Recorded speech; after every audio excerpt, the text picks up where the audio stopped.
చూస్తున్నాం మనం breaking news. దేశ రాజధాని ఢిల్లీలో బాంబు బెదిరింపుల కలకలం రేపుతున్నాయి. ఈ రోజు ఉదయం 9 గంటలకు పాఠశాలలకు బెదిరింపు కాల్స్ వచ్చాయి.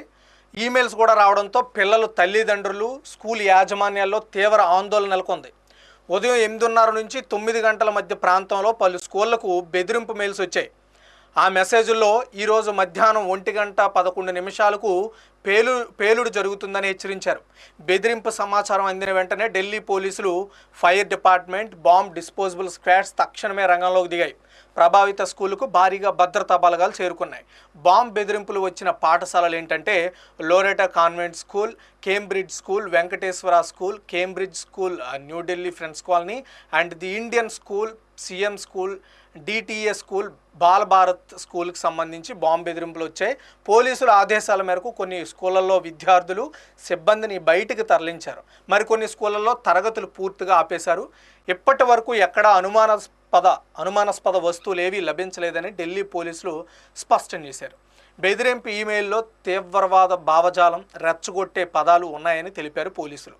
ఈ మెయిల్లో ఢిల్లీ ఖాళిస్తాన్ అవుతుంది, ఖలిస్తాన్ నేషనల్ ఆర్మీ, షహీద్ అఫ్జల్ గురు వంటి పదాలు ఈమెయిల్లో ప్రస్తావించడం జరిగింది. అంతేకాదు ఫిబ్రవరి 13వ తేదీన మధ్యాహ్నం 1:11 పార్లమెంట్లో కూడా పేలుడు జరుగుతుందని ఈమెయిల్లో పేర్కొన్నారు.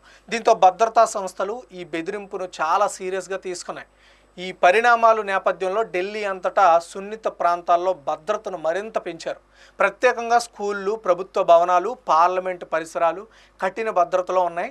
అంతేకాదు బీహార్లోని పట్నా సివిల్ కోర్టుకు బాంబు బెదిరింపు మెసేజ్ అయితే రావడం జరిగింది. కోర్టు క్యాంపస్ను తక్షణమే ఖాళీ చేయమని ఆదేశించారు అధికారులు. భద్రతా అధికారులు తక్షణమే ఘటనా స్థలానికి చేరుకొని కోర్టు పరిసరాలు అన్నీ కూడా సోదాలు నిర్వహించడం జరిగింది. ఇటీవలే చూసుకుంటే దేశవ్యాప్తంగా పలు ముఖ్యమైన ప్రాంతాలకు బాంబు బెదిరింపు కాల్స్, మెయిల్స్, మెసేజ్లు రావడం జరుగుతోంది.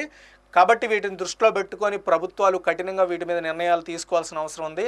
ఎందుకంటే చాలామంది ఆకతాయిలు కూడా ఎలాంటి పనులు చేస్తున్నారని ప్రభుత్వం దృష్టిలో ఉన్నాయి. అంతేకాకుండా ఒకవేళ అలాంటి ఖాళిస్తానీ లేదా ఉగ్రవాద సంస్థల నుండి ఏవైనా మెయిల్స్ వచ్చినప్పుడు కొంత ప్రభుత్వాలు జాగ్రత్త పాటించాల్సిన అవసరం ఉంది. లేదంటే ప్రజలు చాలా ఆందోళన చెందే అవకాశాలు స్పష్టంగా కనిపిస్తున్నాయి. కాబట్టి చూద్దాం ఏమవుతుంది ఏంటనేది. ఇప్పటికే ప్రభుత్వం దీని మీద కఠినంగా చర్యలు ప్రారంభించింది. ఇప్పటికే సోదాలు కూడా నిర్వహించడం జరిగింది. సో మరింత సమాచారం మనం మళ్ళీ తెలుసుకునే ప్రయత్నం చేద్దాం.